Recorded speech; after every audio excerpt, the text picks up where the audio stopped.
Hello, I'm Otto, and welcome back to Dyson Sphere program. So in this episode, we're going to be upgrading our smelters to the next version, the plane smelter. We're going from the arc smelter to the plane smelter, and we can do that now that we have gone to the black hole, assaulted the dark fog there, and started collecting some unipolar magnets. So before we do that, we are going to look at our upgrades because there are a few things that I would like to get going. One is the vertical construction, so we're going to go ahead and unlock all three of these. And we can also start upgrading a lot of this section here, mostly the solar sail life and the ray transmission. So I'm going to do this off camera so that we don't have too much of the notifications popping up, but I would certainly go ahead and start upgrading anything that we can use up to the green science. So anything that does not require the white science, the universe matrix. So I also want to look at the technologies over here, because there are some things that I would like to start bringing in. So we have some additional unlocks that are available over here. Some of these have been available for a while. Some of these just recently popped up. So the first one to pop up was this one, the recomposing assembler. This is largely using the dark fog components along with the quantum circuits and the older smelters, or older assembling machines. We just upgraded to the Mark III, which now gives us a 1.5 times crafting speed. This one upgrades us to 3. Now I'm going to be unlocking these, but we're not going to be using these in the guide. If you want to use them yourself, then that is perfectly fine. The next item that we have is this one here, the what is it called? The self-evolution lab. So this is a 3 times production speed. The base matrix lab is a 1 times production speed. So we are currently unlocking an additional 6 of the matrix labs, and we have 7, so we can now go up to 13 once we get to this one, and then this will triple that. So you could have basically the equivalent of 39 labs from a single stack. Okay, and then the final one is the negentropy smelter. We're not going to be using this one largely because there's only so many. You can only make your build so small. So we just don't have the ability to bring in enough items to feed this until after we beat the game and unlock the various upgrades over here with the stacking coming out of the labs. But I did kind of want to show like how you unlock these, because we have access to the matrix labs, but these cannot be researched in the matrix labs. So we have 1200 here, we have 800 here, and 600. So we need 2600. So we're going to carve out a little section here at the North Pole so that we can start bringing in some of those items. And for now, we're just going to bring in the one. And that is going to be this one here, the Dark Fog Matrix. So we're going to order in, we're going to end up getting 3000 either way. So we're just going to go ahead and order some of these in. And then when this shows up, we will work on that. Okay, so the Dark Fog Matrix has arrived. We now have 3000, so we're just going to clear these settings for now. And we have them in our inventory. So the way that you would research this is, well, you would click Activate. And then you'd click this over here if you didn't have it checked. This was the use consumables from inventory, or consume from inventory. So you have to have these in your inventory to start unlocking them. And that takes quite a bit of time, but yeah, that's how you would manage that. Okay, so we need to make a new build, and that is for the plane smelter. I have a label for that, and I just don't see it. It is... there it is. Okay, so it is over here. I have 371. That's enough to at least get us started. We will continue to make these, and again, if you wanted to make the next assembling machine, the items in the mall are certainly one of the items that I might even just go ahead and do that, because we are going to need to create more of these. And yeah, I'm not going to end up worrying about the negentropy smelter. That is a non-issue, but the rest of them we could certainly do. We could certainly do the Dark Fog Matrix Labs, or the Self-Evolution Labs, and the Recomposing Assembling Machines. Alright, so I'm going to make sure that we have enough materials to do what we need to do over there. And then we're going to head to our Planet 2, which I have conveniently renamed to Planet 2 recently since, you know, I decided to make it official. We've been calling it Planet 2. Might as well be Planet 2. So I'm going to grab some materials and head that way, and I'll see you on the flip side. Okay, we are on Planet 2, so we are going to take a look at what we have going on. I'm going to face the North Pole. So we do kind of want a big open space, and oh look, a big open space. A lot of this is going to be obsolete, so we can tear down most of this. I don't really know if I want to set up any kind of military items here. We're going to be here enough that if dark fog arrives, we're probably going to know it, so I'm not too concerned. Or even if it doesn't arrive, we will probably know, or we don't pay attention to it, we'll probably see it in advance, long before they ever get here and can deal with that. So anyways, I do want to find a meridian. This one is good. This is a hardline meridian. So we're going to go over here, and this is going to be kind of the base where we really kind of set things up. I want to start off by making sure that we have enough power. So I did recently add in some blueprints to the outer equatorial band. That is going to be this one here. So we just need to try to line that up. Oh, also you can tab to have different orientations of the blueprint. So a lot of times you can maybe find an easier way to peg exactly where you want to go. This one is still not that easy, but it is going to go right there. I believe that is the spot we are looking for. Yes. Okay, so this is going to be bringing in our Deuteron fuel rods. This is also going to be where we bring in our space warpers, so we can bring some of this in as well. We're going to remote receive and locally provide just for some of the other ILS that are here. I don't think that I have any ILS that are bringing any of this in. I could be wrong, but I'm pretty sure that it is not. It probably would have been something over here, a little bit more central, or maybe the other one that was supplying power. Okay, we have no warpers coming in. That is not a big deal. We are going to local and remote receive.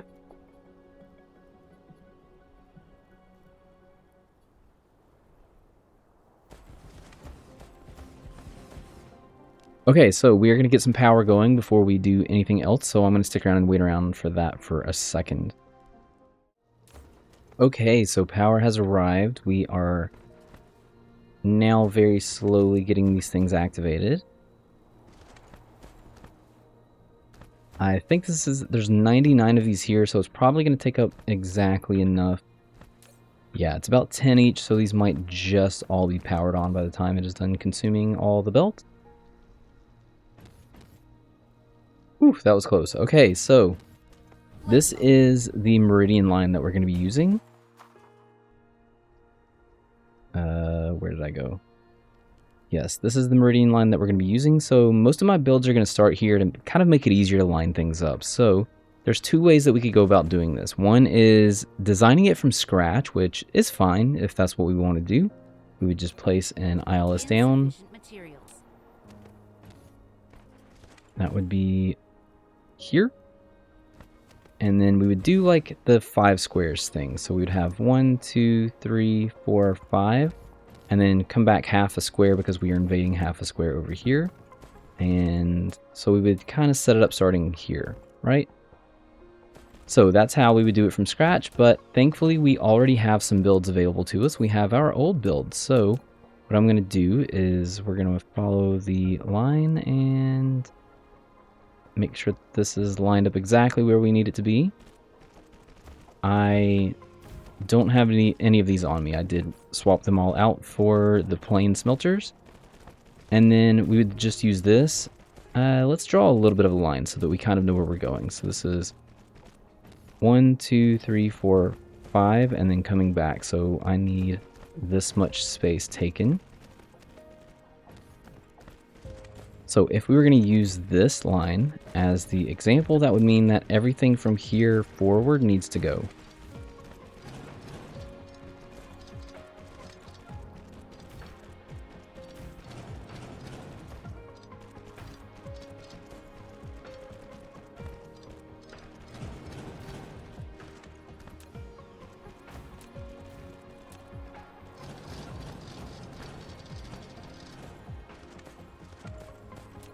And let's cut off the tails on the end.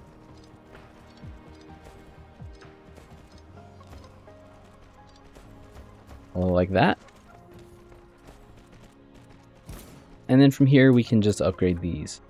We're also not gonna, so we're not gonna just blatantly or blindly upgrade everything. I do want to remove the belts and the sorters. Well, okay, the belts is unnecessary because we have the max level belts going all the time, but the sorters, I would rather not upgrade the Mark III sorters to the pile sorters. It's perfectly fine if you want to. Like, if you wanted to only exclusively use pile sorters, that's fine.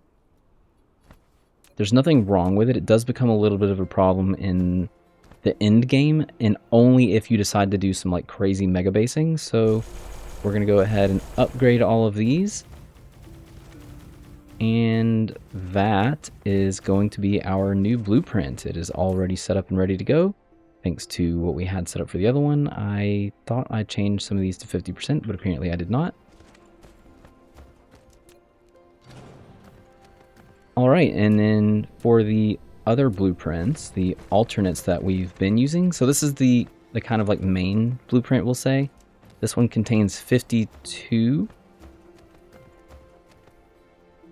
13 per times 52 is, 13 per times 4 is 52. So that is 52 machines per. And then the other one, let's get right over here next to the equator.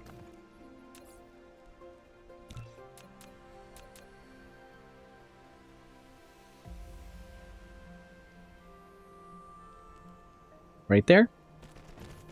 So this one is the alternate. This is the one that we've been using.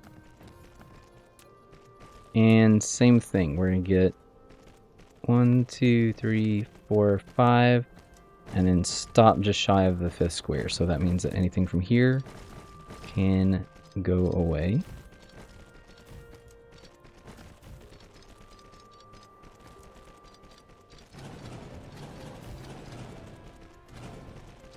And I accidentally removed a power pole. That is not a big deal. Easy enough to correct for that.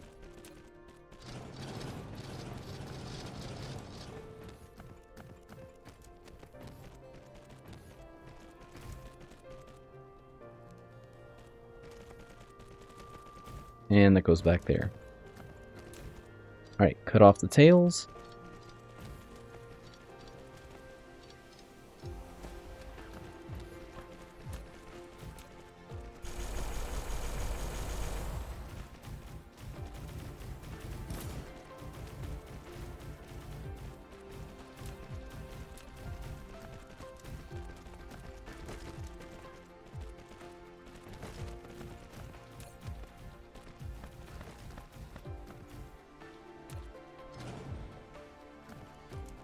All right, and those are the two new templates, I guess. You could just convert each one independently, or you can just use a template and go through and say, okay, well, then the copper one, we're just going to do a copy, paste, paste, paste, paste, tab, and then drag these through. I did not want that last one. You would swap these over to iron plates and the copper plates and the copper ore.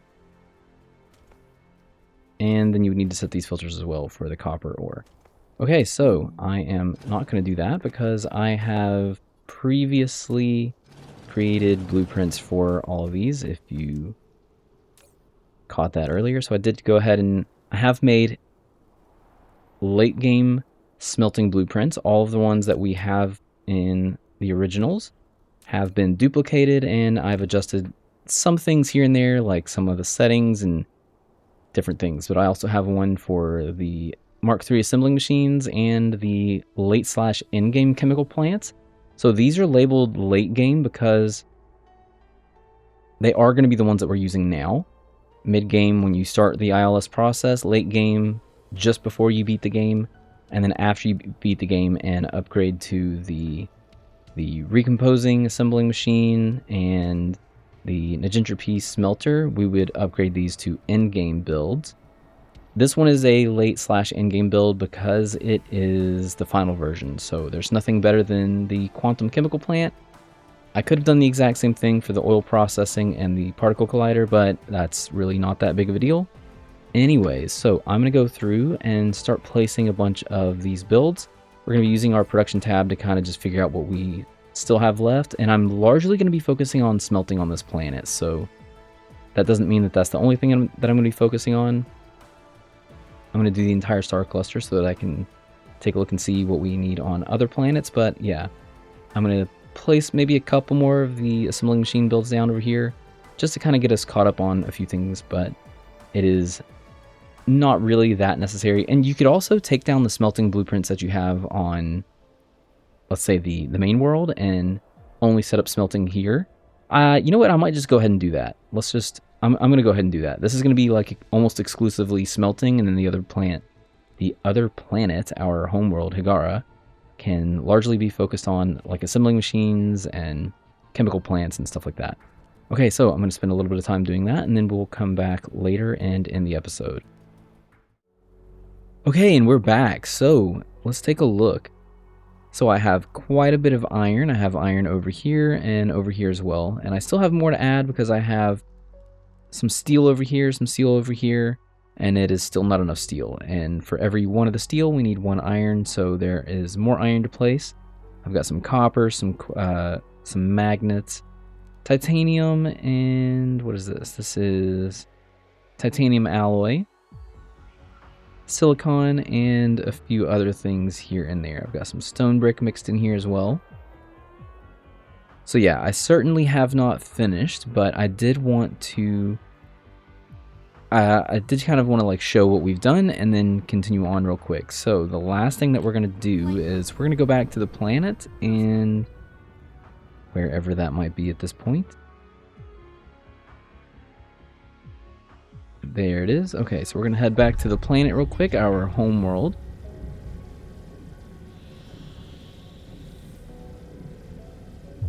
Warp engine deactivated. And now that we have unlocked the ability to add more to the science area, we are going to be increasing that. This is definitely not enough. Even that is still not enough. Okay, so that will be something that we will continue to do after. So let's just go kind of fill out what we can. Cruise ended. Flight mode.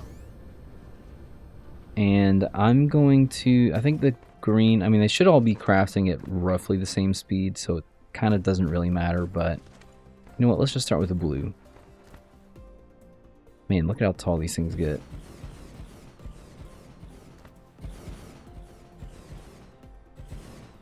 Flight mode.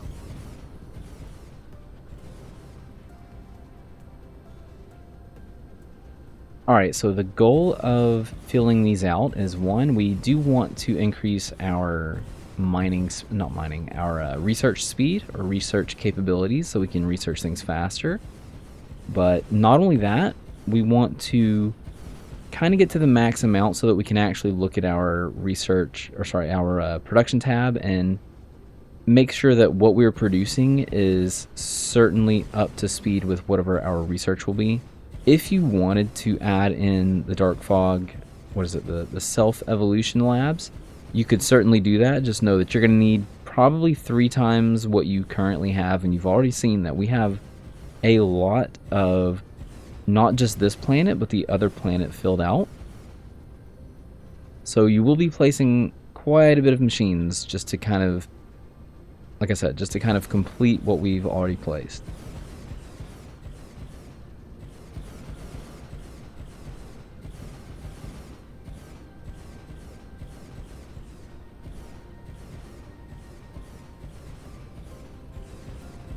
Okay, and I have run out of labs, but that is perfectly fine. I did, before we went to Planet 2, I did actually upgrade a few of the assembling machines. So let me go back to that assembling machine.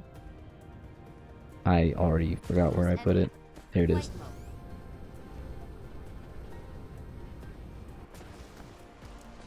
And, oh, I did upgrade this. Okay, so that is good to go. We're just waiting on some materials to come in. This is obviously coming in from the other planet anyways. I am going to continue to fill that out. And yeah, so let's go ahead and end the episode. So there are quite a few things that we still have to place down. I'm going to be adding more to Planet 2 because I will in fact be removing a lot of the smelting builds that are already over here. So these will all be reduced. I'm going to stop bringing in the ore and the items to provide for them. We only, well, pretty much only had one build for each one of these, so that is kind of important. We need to go take care of that. Okay, so I'm going to end the episode here. In the next episode, we are in the final stages of the game. We need to work towards solar sails, so we can also unlock a lot of this. The vertical launch silos, we're going to go ahead and activate that. Destroyed. Oh, I need to go take care of that badly. No!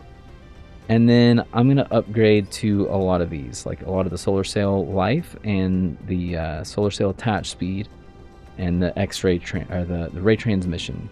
So that is going to be it for me for this episode. I will see you in the next episode, and thanks for watching.